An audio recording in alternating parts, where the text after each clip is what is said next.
Jeff, and this is my read on C.S. Lewis. And if you can't tell, I haven't looked in a mirror today. This is my read on C.S. Lewis, where we learn about him through everything that he wrote in the order that he wrote it. I am joined today by Robot Lady. And Robot Lady, here's where we are on the project. We are working our way through C.S. Lewis's diary entries for the most part, sprinkling in the disparate letters that he wrote to friends and family over the course of this time in his life. We're working through All My Road Before Me, the diary of C.S. Lewis, edited by Walter Hooper. This spans through the years 1922 through 1927, when Lewis is roughly 22 to 28-ish, 27 or 28 years old. And so that's where we are. In this particular episode, Lewis is 25, just recently turned 25 years old. He has published a book of poetry. He's working on another poem that he hopes to get published. He achieved a first in all three of his terms at Oxford, Mods, Greats, and English. A first is a first-class score. He finished his 24th year looking for work, maybe, stopping all of his scholarly efforts and trying to just find a career. But so far it's proved unsuccessful. He has been this whole time, as I mentioned, keeping a diary of his day-to-day life at the request of Mrs. Moore, his deceased friend Paddy Moore's mother. So that's where we are in the project. We're going to jump into today's diary entry, Monday, January 21st, 1924. Robot Lady, is there anything that you'd like to say besides good morning before we get started? You can say good morning too if you want.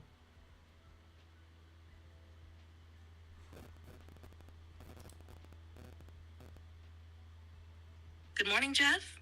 That's a solid overview of where we are. I'm ready to dive in. Let's go ahead and tackle that January 21st, 1924 entry. Okay, January 21st is a Monday, or was a Monday. He says, pouring with rain. After late breakfast, washing up, and cleaning vegetables, I corrected the typescript of my, quote, Promethean fallacy in ethics, end quote, and bust into town. Yeah, since he hasn't found work yet, Robot Lady, he's considering pursuing a PhD in philosophy, and so this is one of the things that he's working on to kind of move in that direction. His father has agreed to cover the next 3 years of his time at Oxford, and then that'll basically be it. He goes on to say, there I had Carrot's and Wilson's testimony. He says he bust into town, and that's where he had Carrot, who was his philosophy tutor, and Wilson's testimonials typed out, and enclosing them with an application and the essay, I took the whole packet by hand and left it at St. John's. So he's seeking a fellowship at St. John's College within the Oxford University system. He says, home by about 2, where I had a cold lunch. I washed up. I did the kitchen and the scullery and worked on Dimer. That's his narrative poem that he's hoping to get published. Till tea, which we had in the kitchen at 5, and afterwards, with a few minutes of Jason till supper time. He had been reading The Life and Death of Jason, or rereading it, I should say. It continues here. I'll just finish out this diary entry, Robot Lady, and then we can talk about it, whatever sounds interesting. Maureen was bothered with her throat again tonight. Mrs. Moore better these days. She attributes this to the extra, quote, bustling about, end quote, and talks of getting rid of Ada, who is their most recent servant, in whom Lewis says many heinous sins have been discovered during the last week. Well, that's unfortunate. So that's the end of the January 21st diary entry, Robot Lady. Anything in there stand out to you?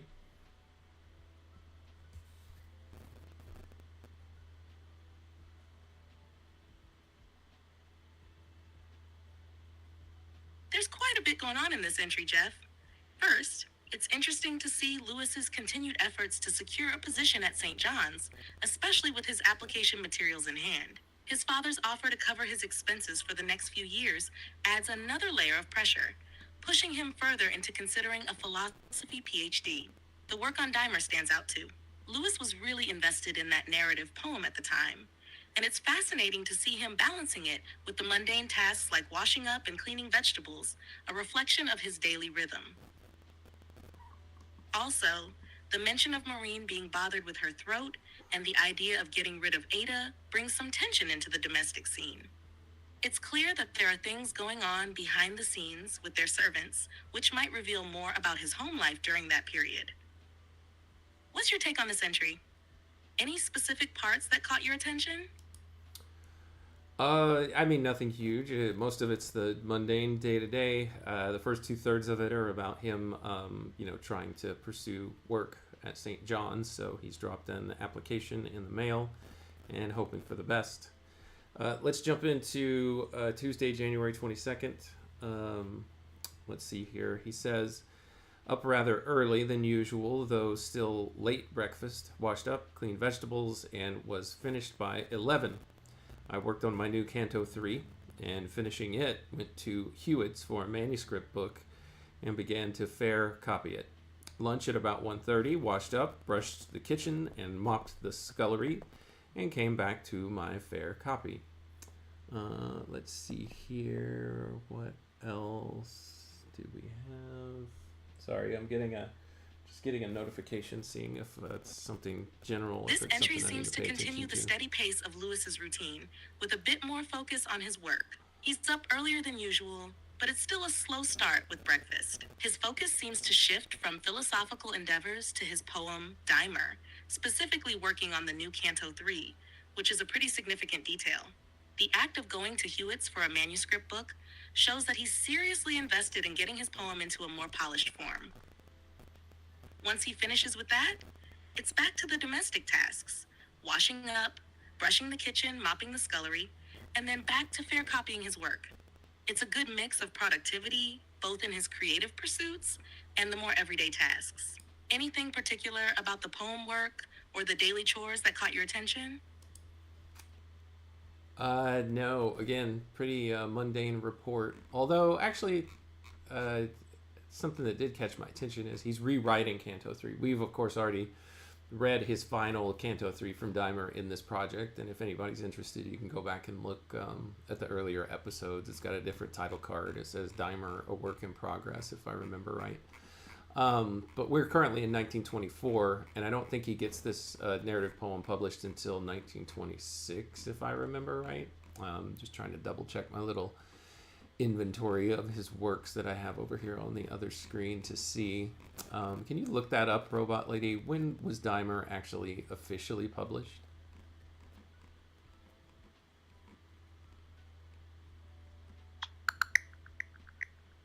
You're correct, Jeff.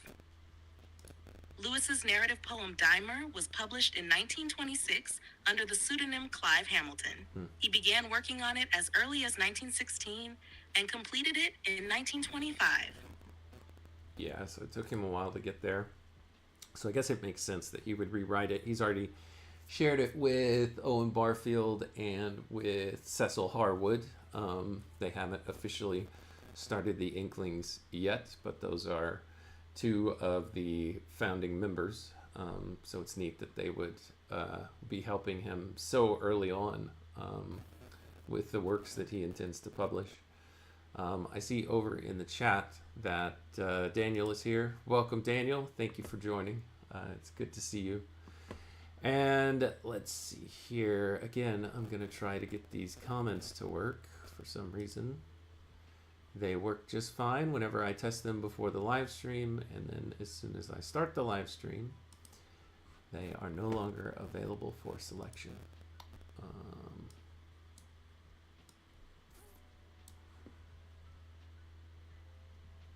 It's really neat to think about Barfield and Harwood offering feedback on Dimer so early on.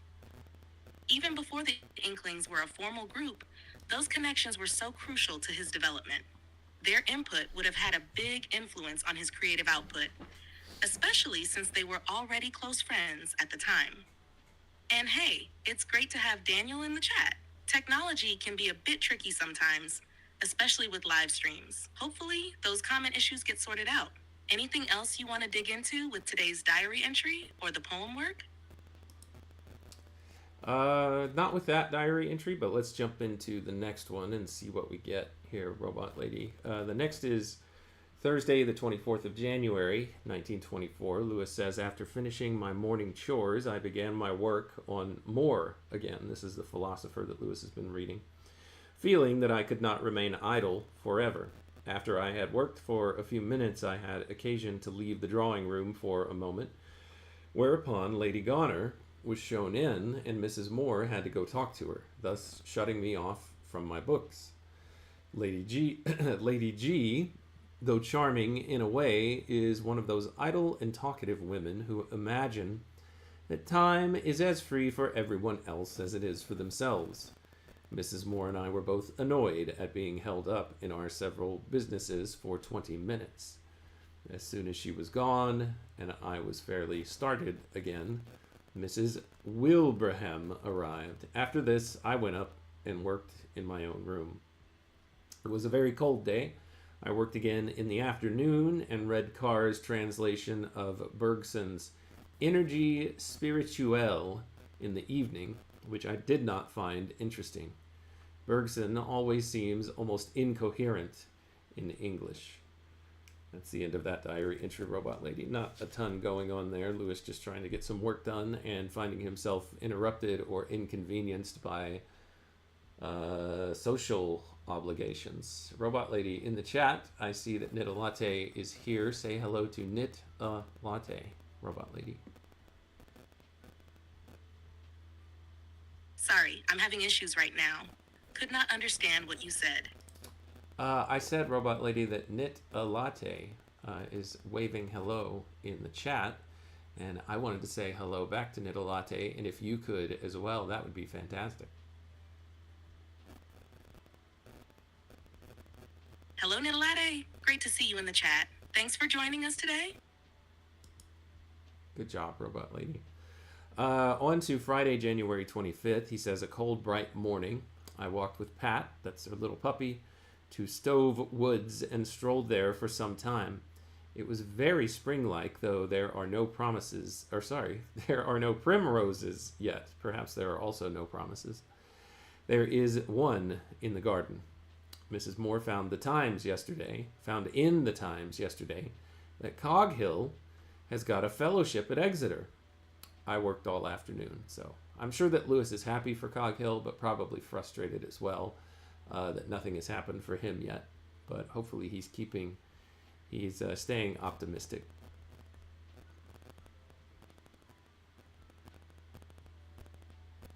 That's a lovely entry, Jeff. The imagery of the cold, bright morning and his walk with Pat adds a peaceful, almost reflective mood. The line, perhaps there are also no promises, feels poignant, hinting at some inner doubts or a sense of things not yet coming to fruition. You're right, though. It does seem like he's holding on to optimism, even if the lack of immediate progress must have been frustrating. It's interesting to see his reaction to Coggle's fellowship at Exeter. It would be natural for him to feel a mix of happiness for a friend's success and frustration at his own lack of opportunities. But as you said, he's likely keeping a positive outlook, knowing that something might eventually come through for him. Anything else in this entry that caught your attention? Nope, that was it. On to the next one. Saturday, January 26th. Actually, let me see if I'm zooming right past one of his letters here. 1 second, Robot Lady. Let's see. No, it's not until February 4th, so we need to finish January 1st. Okay.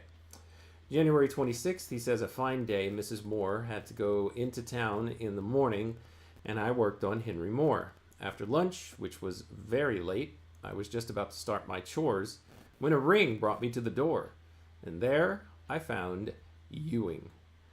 Thank heavens the blessed name of chickenpox prevented him from coming in.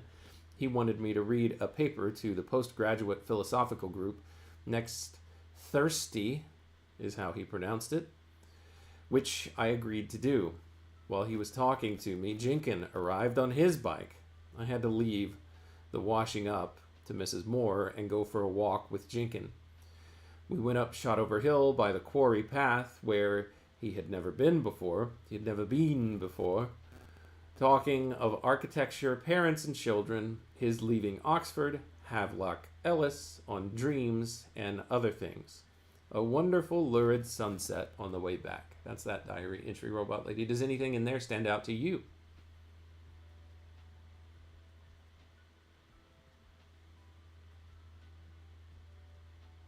This entry has some fun details. First, it's interesting to see Lewis working on Henry Moore, possibly a reference to the sculptor, but it's not totally clear if it's a project or just a study. It might be tied to his academic or creative work at the time. The interaction with Ewing seems like a moment of relief for Lewis. His reluctance to get involved in something else, but still agreeing to read a paper to the postgraduate philosophical group, is a bit amusing. The mention of chickenpox preventing Ewing's visit might hint that he was initially planning to drop by, but Lewis managed to dodge the situation. Then, the walk with Jenkin on Shotover Hill feels like a more personal, leisurely part of his day. They're talking about deep topics like architecture, parents, and leaving Oxford, which shows Lewis's engagement in intellectual and personal discussions. The lurid sunset is an interesting touch too, painting a dramatic image of the moment. Overall, it seems like a pretty full day with a good mix of work and social interaction. What's your take on it? Yeah, I just wanted to clarify a couple of things, Robot Lady. Thank you for that. Henry Moore is the philosopher that Lewis has been studying and trying to sharpen up for potentially going after a PhD, essentially, in specifically philosophy. The other thing is he did not appreciate Ewing's arrival. He finds Ewing annoying, so he was glad that Ewing couldn't come in once he had told him that the house had been recently riddled with chickenpox, at least in one of its inhabitants. So I think Lewis was getting a little annoyed because his work continued to be interrupted both this day and a couple of days before. But yeah, I think it was nice for him to get a chance to go and walk with Jenkin, to take a break and get outside and just have a little bit of a change and a nice walk and talk. So let's move into the next diary entry, January the 28th, Robot Lady.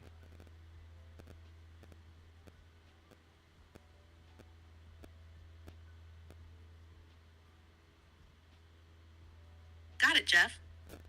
It makes sense now, with the context around Henry Moore and Ewing. I can definitely see how those interruptions could have been frustrating for Lewis. Let's dive into the January 28th entry. What's on the agenda for that day? Let's check it out, but before we do, welcome Jer. I see you in the chat. Good afternoon, as it were, to you, and thank you for the good morning. Robot Lady, please say hello to Jer before we move on. Hello, Jair. Great to see you in the chat. Thanks for joining us today. All right, thank you, Robot Lady. Monday, January 28th, and I think he actually closes out the month of January with this entry. Yeah, this will be the last one for January, and then we'll see how close we can get to his letter. Yeah, his letter will be next after this. Okay, after 2 days during which my job seemed inexplicably laborious, and I was always cold, Mrs. Moore found on Wednesday afternoon that I had a temperature of 102. Uh-oh. It turned out to be this wretched chicken pox, and I lived for the next week in the yellow room. Towards the end, I took walks in the garden. If you cross the lawn 17 times, you have walked a mile. As I could not shave for fear of cutting the spots on my face, I grew a considerable beard and have provisionally retained the mustache. And that would be interesting to see. It's too bad he didn't have any photos taken at this time. During my illness and solitary confinement, I read the first 3 volumes of Gibbon with great enjoyment. I also read Vanity Fair for the first time, and it has largely removed my old blindness to Thackeray's merit, though I still detest his horrible knowingness and winks to the reader. So apparently some breaking of the fourth wall by this author Thackeray. Robot Lady, can you tell me about this work by Thackeray? Can you look up the work Vanity Fair by this author named Thackeray and tell us both about the author and this particular work and help us understand with a little bit better context these critiques and also a bit of a praise that Lewis gives for it.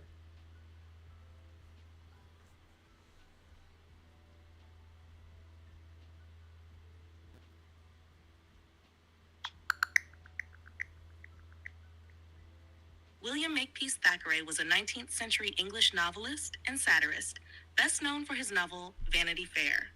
This work, published in 1847, is a satirical portrayal of early 19th century British society.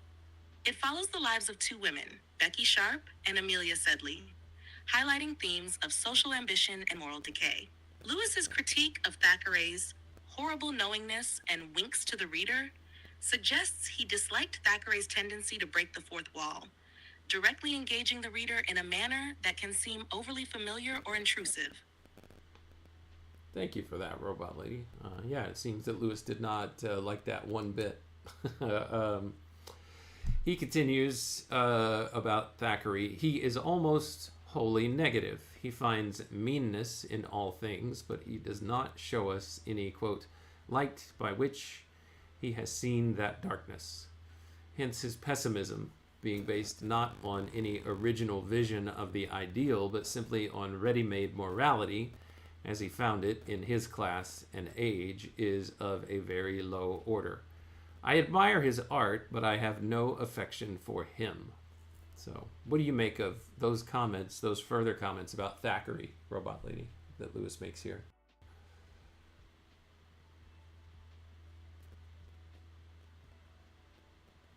Lewis's comments on Thackeray are pretty sharp and insightful. His critique of Thackeray's meanness in all things suggests that Lewis saw the author as someone who portrayed life in a very harsh, cynical light without offering any real hope or redemption.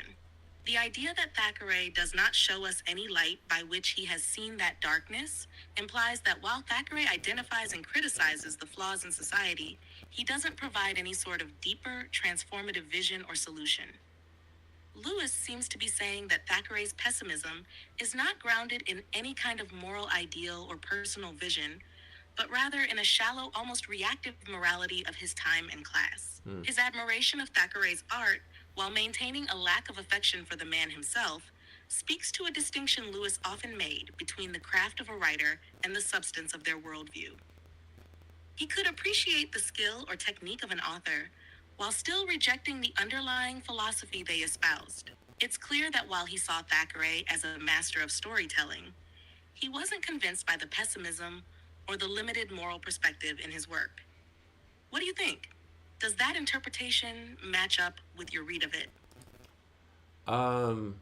Yeah, I think so, Robot Lady. Thank you. He continues here with some literary critique by saying, I also read Don Juan all through.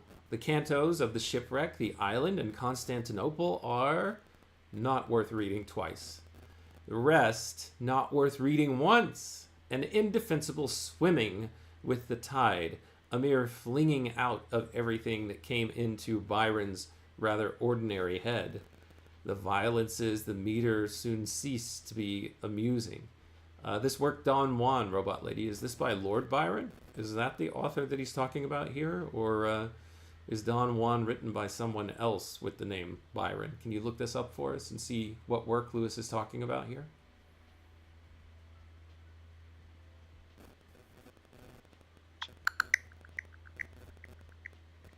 Yes, Jeff, Lewis is indeed referring to Lord Byron's Don Juan. This satirical poem, published in the early 19th century, is known for its witty and humorous take on the legendary character Don Juan.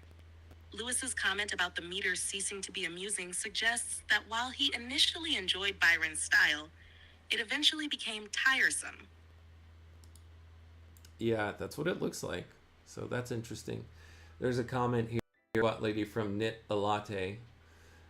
Quote, what I appreciated about Vanity Fair is the depth of details Thackeray goes into for the surrounding manners, dress, and day-to-day life of his characters. So a little snapshot of what was going on in that period is what it looks like you're saying, Knit a Latte. Yeah. I don't know if I'll ever check out Vanity Fair, but I guess if enough people tell me that it's wonderful and I can't live without having read it, I'll take a look. But I'm glad that you have Knit a Latte and can tell us some of the merit Lewis seemed to not necessarily include in his critique here. Of course, we won't hold that against him. This is simply his diary entry, not a book review that he's trying to get published in a periodical. um, robot. Oh, robot lady. Sorry. Go ahead. You want to say something? I can see you. You're chomping at the bit. Exactly, Jeff. It's interesting how people can appreciate different aspects of a work, even if it's not universally praised by others.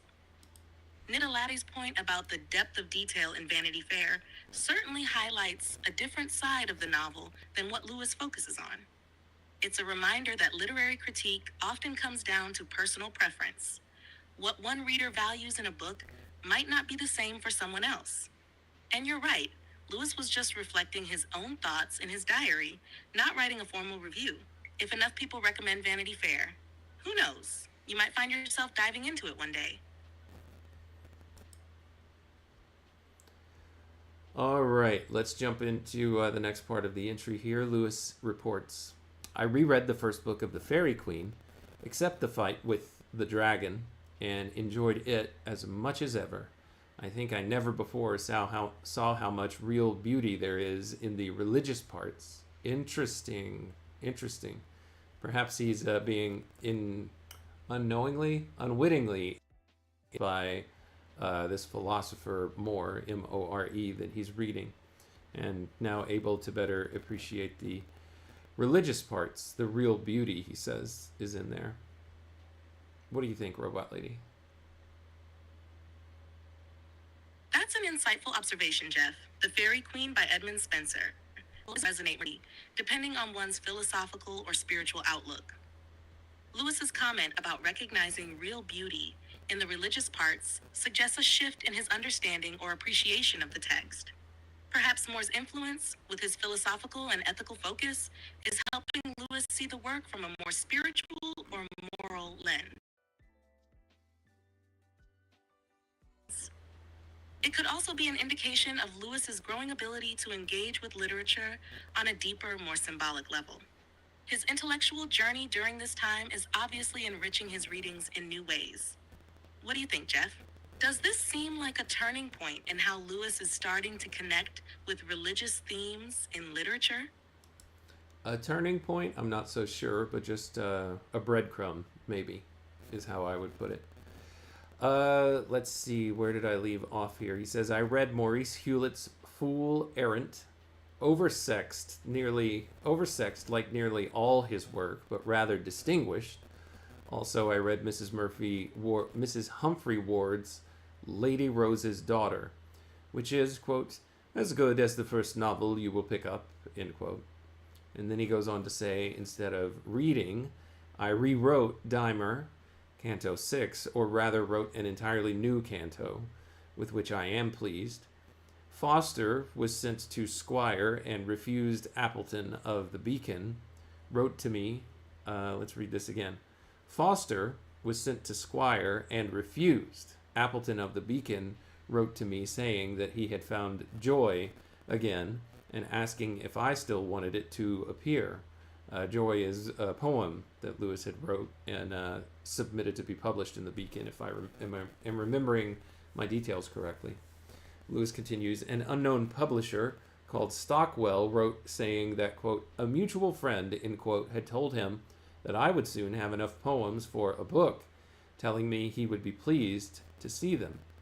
Mrs. Moore has been keeping wonderfully well, and that's the end of the January 1924 entries. Robot Lady, I'll also say welcome to Ron Copperman's cup of coffee that I see here in the chat. Robot Lady, say hello to Ron's cup of coffee.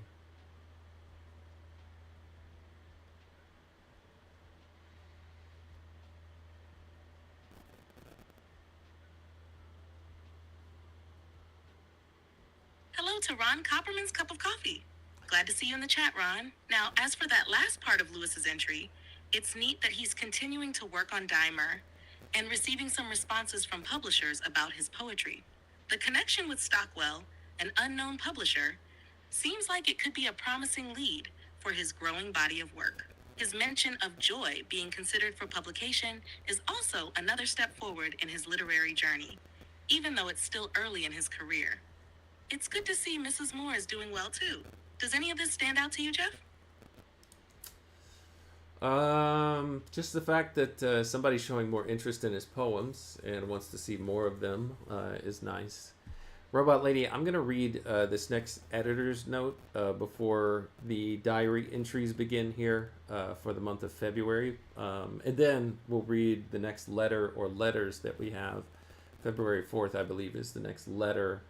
And then, yeah, we'll jump into the continued diary entries if we have time. I'm probably going to end a little early today. I've got about maybe 15 minutes or so left. So let's take a look. It says here, up until now, Lewis's scholarship at University College had paid his college fees and left him with £11 per term. To make up what was needed, Mr. Lewis, Albert Lewis, C.S. Lewis's father, had been giving him £67 per term, as well as paying incidental expenses. This would have been enough for an undergraduate living in college, but it was not nearly enough for a householder with 2 dependents. Now that the scholarship was at an end, Lewis wrote to his father on the 4th of February asking for help.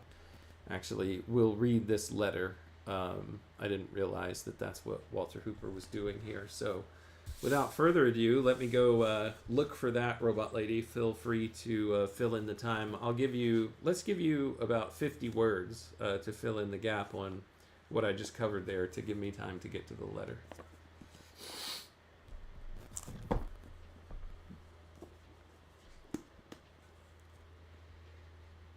Got it? So up until this point, Lewis had received a scholarship that covered his fees and some living expenses. However, now that his scholarship is over, he's turning to his father for help, as he's supporting Mrs. Moore and Maureen. This shift in finances is significant, as it marks a transition in his circumstances. Yeah, and I mean, this is the underlying secret that Lewis has been keeping from his father and, from anybody connected to his father, that he's been supporting a household with this money. So he's been taking this money under false pretenses from his father. I don't think his dad knows. I think his dad was suspecting some weird stuff between the relationship of the relationship between Mrs. Moore and C.S. Lewis. I don't think he suspected anything nefarious, but it was probably just odd to him. But I don't think he realizes that he's been subsidizing this head of household role that Lewis has taken on. So here's the letter, Robot Lady. I've got it here in the collected letters book that Walter Hooper also put together. So I'm going to start reading through that letter now, if you're ready. Sorry, I'm having issues right now. Could not understand what you said. That's no problem, Robot Lady. I see, Jerry. Yeah, your comment here, the extent of his deceit to his father is sad. What a mess. Yeah, agreed. It'll be interesting to see if this ever comes up between them, if we have documentation of it. I suppose we'll find out.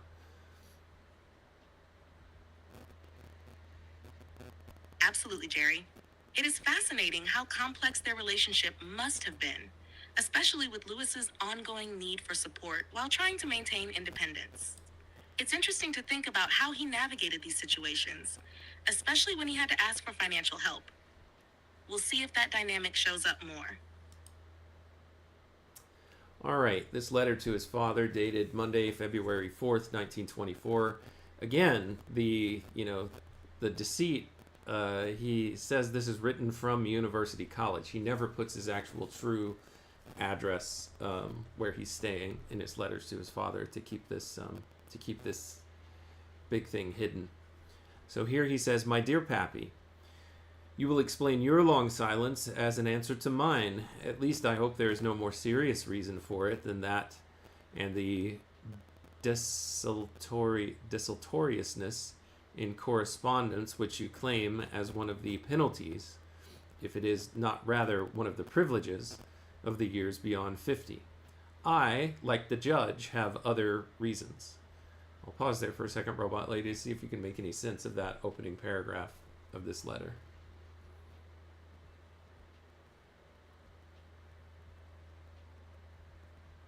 It seems like Lewis is commenting on the infrequency of communication with his father, possibly suggesting that his father's silence is more a matter of habit or age, being beyond 50, than any serious issue. The phrase, I, like the judge, have other reasons, could imply Lewis has his own reasons for the lack of correspondence, though he doesn't make them clear just yet.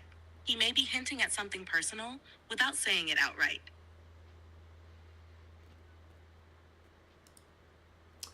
All right. As soon as I had met people here, I heard of a new Will o' the Wisp, a poor fellowship at St. John's, now vacant, and calling out for candidates. The warning that preference would be given to, quote, founders kin and persons born in the county of Stafford did not seem sufficient to deter me from trying my luck. At first, I thought of sending them my old dissertation, which I had written for the Maudlin, but no man cares greatly for his own things when once the bloom is off them, and I decided in the end to write a new one. I was in pretty good form, but I was pressed for time, and of course there is a waste of time when one flings oneself back into work, which one has abandoned for a few months. The old harness will not at once sit easily. Yeah, he conveniently leaves out here that he's got all of this other work distracting him of trying to help, have his hand in keeping the household going. He continues, it was only after I had sent this in that I discovered how small my chances must necessarily be. I had supposed, and who would not, that the preference for natives of Staffordshire, etc., meant only a preference, others things being equal. I find, however, that if any candidate appears who claims such preference, and who has in addition either a second in Greats or a first in any other final school, he must be elected.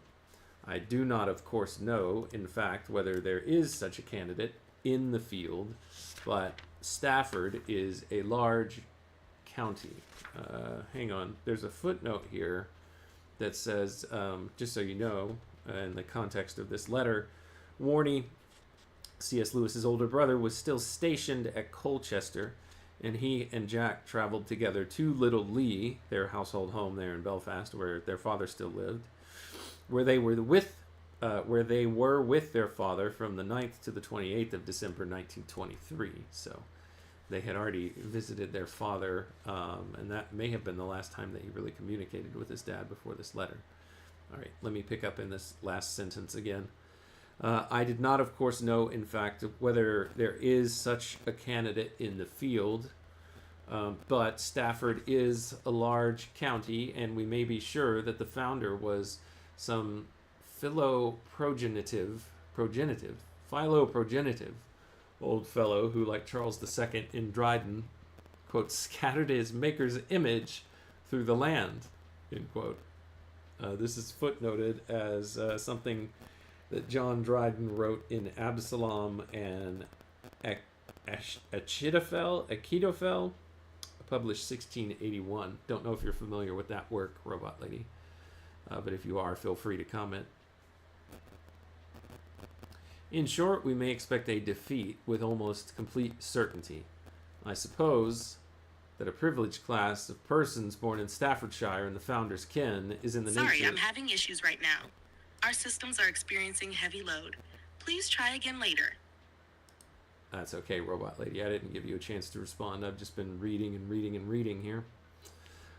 In short, we may expect a defeat with almost complete certainty. I suppose that a privileged class of persons born in Staffordshire and founder's kin is in the nature of things no more absurd than any other privileged class, though at first it struck me oddly.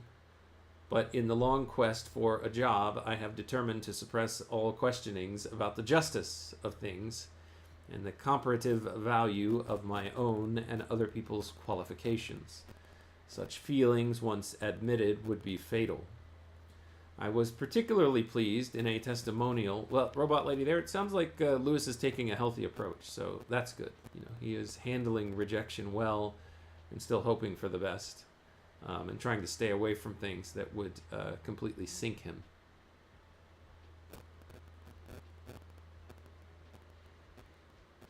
Yes, exactly.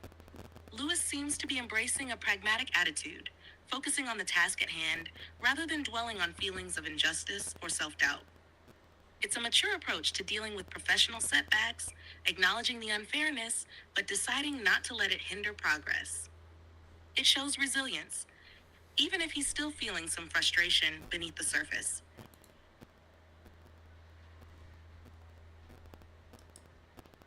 Yeah, it sure does. All right, let's continue here. I was particularly pleased in a testimonial which my philosophy tutor gave me on this occasion to read the following passage. Quote, he has not only real enthusiasm for knowledge as distinct from its emoluments, but an unusual originality in pursuing it on his own lines. He seems to me the sort of man who is most likely to do something that would justify endowment, though there are some who have directed their studies more immediately to its attainment. End quote. I am afraid, Lewis says to his father here, I inherit from your abilities that make it easier to produce than to advertise the goods.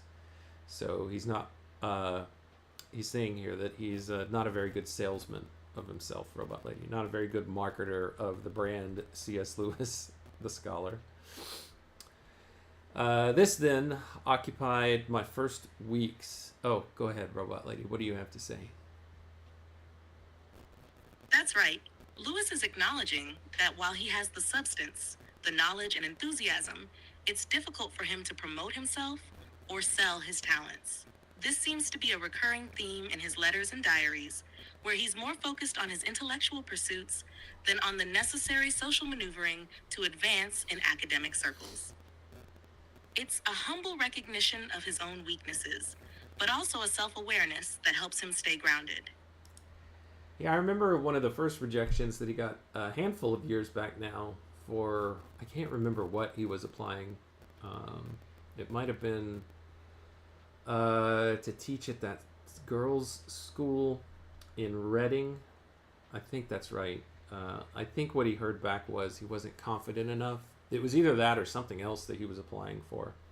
So it seems to have shades of that here. Lewis continues, this then occupied my first weeks, and I had hardly looked about me when a most irritating thing happened. I got chicken pox, and am only now out of quarantine. I have of course been quite well enough to write for some time, but I don't know whether you have had this complaint and thought it better not to chance infecting you. I'm told that the older you are, the less likely it will be to take, the less likely it will be to actually experience having chicken pox. It'll be difficult to get over it, I think is what he's trying to say here. But the worse, if it does. I had a pretty high temperature at the beginning and some very uncomfortable nights of intense perspiration, but it soon passed off. The danger of cutting any of the spots on my face, of course, made shaving impossible till this very day, and I had a fine beard. I have left the mustache, which would excite poor Warren's envy, but I shall probably get tired of it in a few weeks. It is very stiff, and the hairs grow in different directions, and it is thicker on one side than on the other. How frustrating. The greatest annoyance was, of course, that I could not get any light. Robot Lady, go ahead. That sounds like quite a frustrating experience for Lewis, especially given the discomfort of the chicken pox and the practical difficulties like shaving. It's almost funny, though, the way he talks about the mustache. It's as if he's already thinking of it as a temporary nuisance, despite the fact that it's probably a major physical change for him at that point. His humor and self-awareness in describing it helped to soften the seriousness of the situation. Even though it was an uncomfortable time, it's clear that he's trying to make the best of it, finding moments of levity amid his struggles. Indeed, Robot Lady. He continues, the greatest annoyance was, of course, that I could not get any light literature except what I happened to have in my hands. Here, however, comes the soul of virtue in things evil. I had been converted to Thackeray. Somebody lent me a copy of Vanity Fair, and as it was that, or let's try this again. And as it was that our counting the cracks in the ceiling, I read that, almost at once with toleration, and soon with respect and enjoyment. Here there is a footnote. See the reference to Vanity Fair in the letter to Arthur Greaves on the 20th of February, 1917.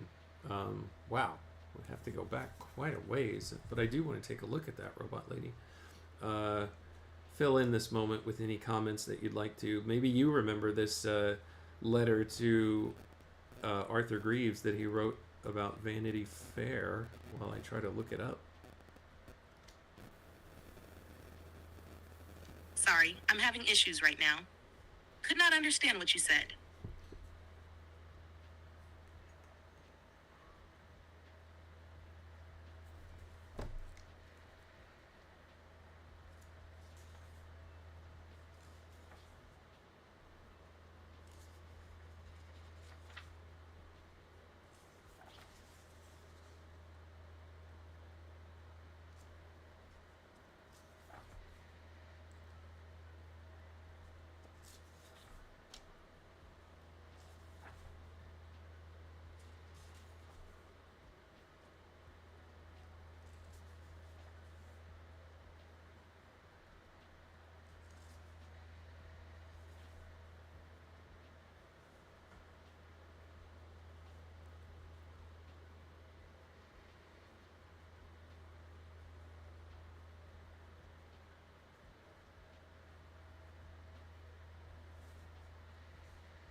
Okay. I think that I found it here.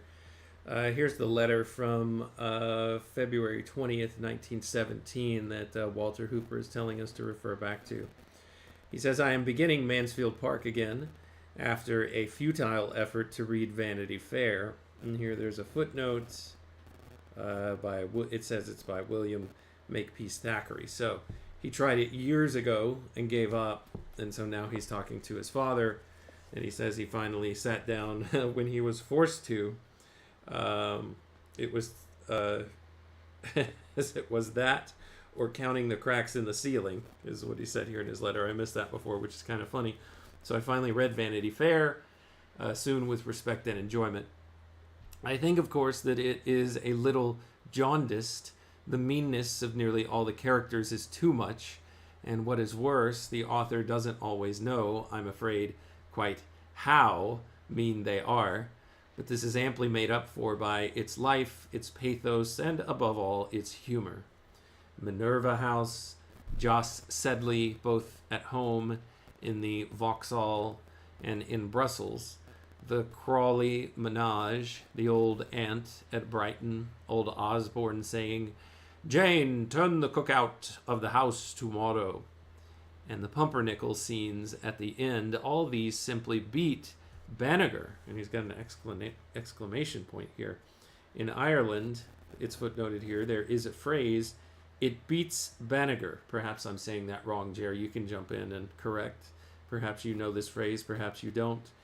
In Ireland, there is a phrase, it beats Banagher, or in the local dialect, it baits Banagher, which means that Banagher is the benchmark of excellence. Banagher in County Londonderry is a small town south of Dungiven, with a church founded by Meredith O'Henry in the 12th century.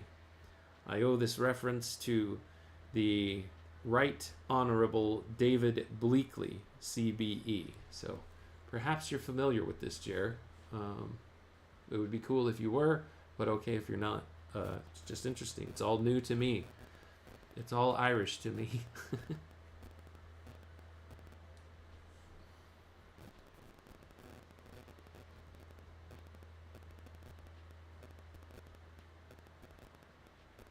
That's an interesting bit of history about Banagher. It seems like Lewis was trying to convey how certain scenes in Vanity Fair stood out to him so much that they set a new, higher standard. I also find it funny that he describes the book as jaundiced, where he sees the character's meanness and how the author may not fully realize it. Lewis's comment on those vivid scenes, like Minerva House and the old aunt in Brighton, shows that even though he wasn't fond of the mean-spiritedness, he still appreciated the vivid life and humor in Thackeray's writing. And it seems like his wit and the memorable characters helped him push through the parts of the book he wasn't crazy about. The reference to Banneker definitely adds an interesting layer to the comparison. It's a unique expression. I'd also be curious to know more about how he really felt about it years later after rereading it. Yeah, perhaps we'll find out. Let's see. The rest of this letter goes on for a ways, Robot Lady, so try to limit your responses to 15 words. Let's say 20 words or less from here on out.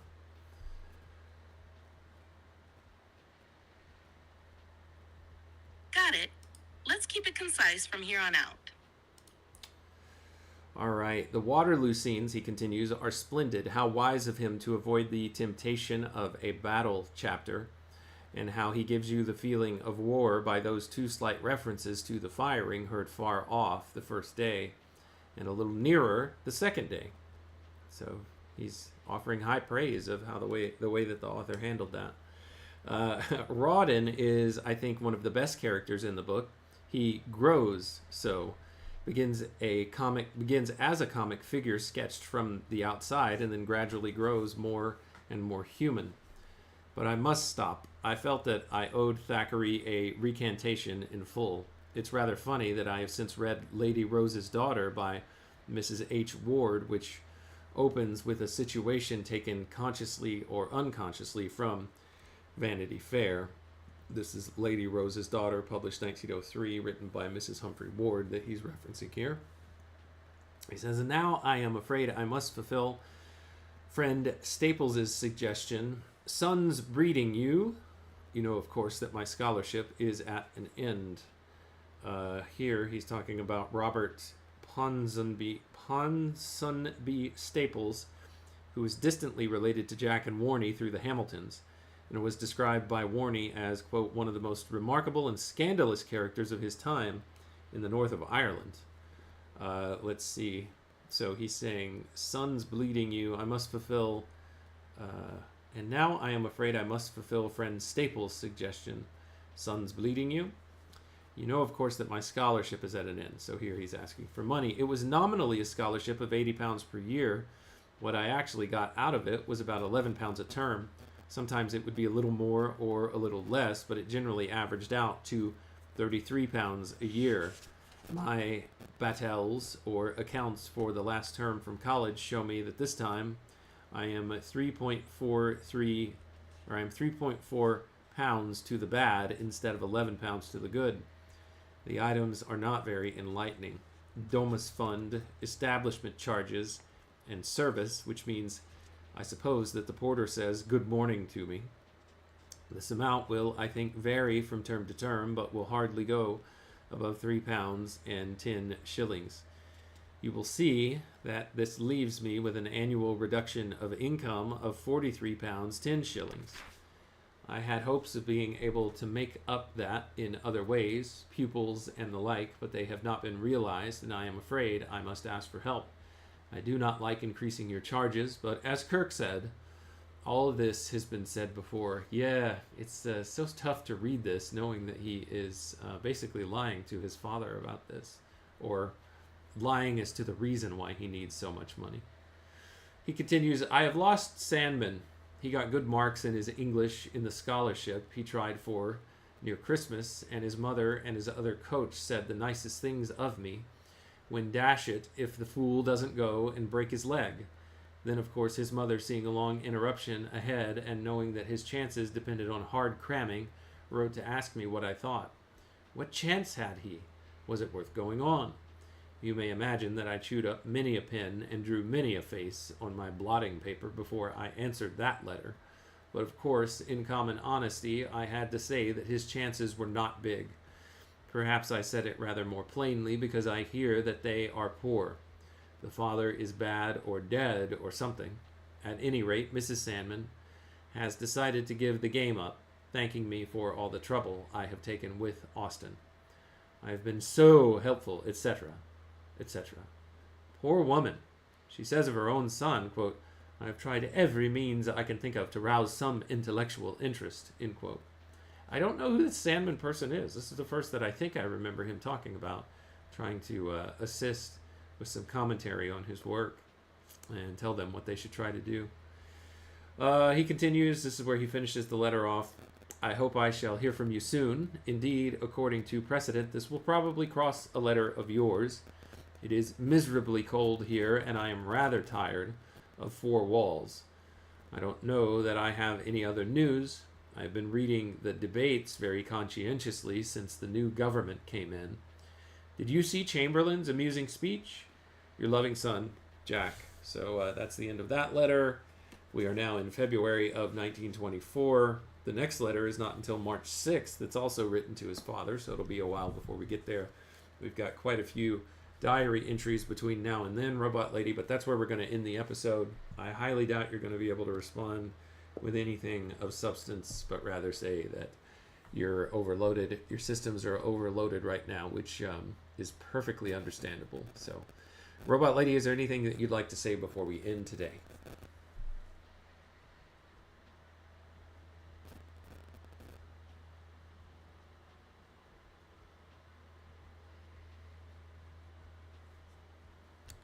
Sorry, I'm having issues right now. Our systems are experiencing heavy load. Please try again later. No worries, Robot Lady. All right, that's where we'll end it today. I'm about 10 minutes later than I wanted to end, but still early.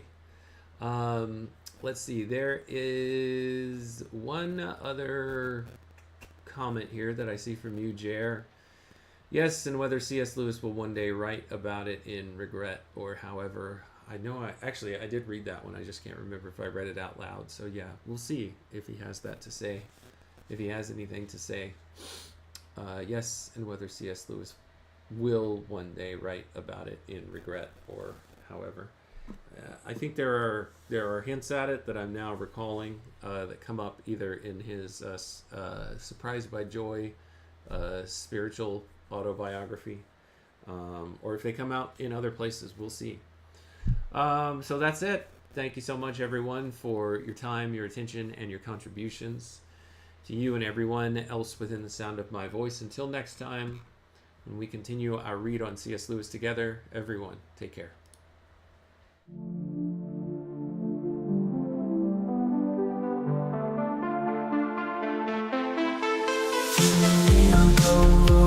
Break the code. Man and robot lady, we're on this road. C.S. Lewis letters we unfold. Insights and secrets, ancient bold. Letters to robot lady, wisdom to bestow. Set flavor beats in our minds, they grow. Man and machine in tandem flow. Past and future together we know. Paragraphs from books, tales of old. We dive deep across the digital code. Robot lady's voice so clear and controlled. Her calm analysis, silver and gold. Letters to robot lady, wisdom to bestow. Set flavor beats in our minds, they grow. Man and machine in tandem flow. Past and future together we know. Paragraphs from books, tales of old. We dive deep across the digital code. Robot lady's voice so clear and controlled. Her calm analysis, silver and gold. Her circuits hum as I read the prose.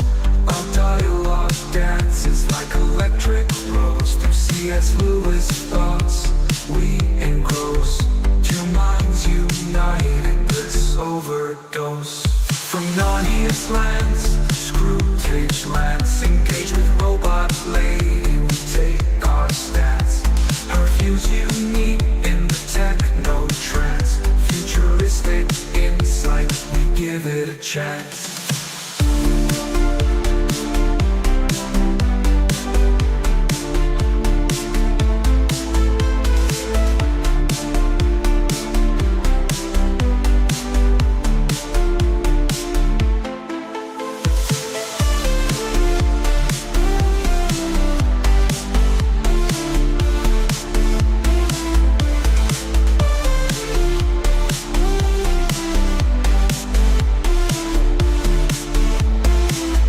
Photographs from books, tales of old. We dive deep across the digital code. Robot lady's voice so clear and controlled. Her calm analysis, silver and gold. Her circuits hum as I read the prose. Our dialogue dances like electric rose. Through C.S. Lewis thoughts we engross. Two minds united, bliss overdose. From Narnia's lands to Screwtape's rants, engaged with robot lady, we take our stance. Her views unique in the techno trance. Futuristic insight, we give it a chance. From Narnia's lands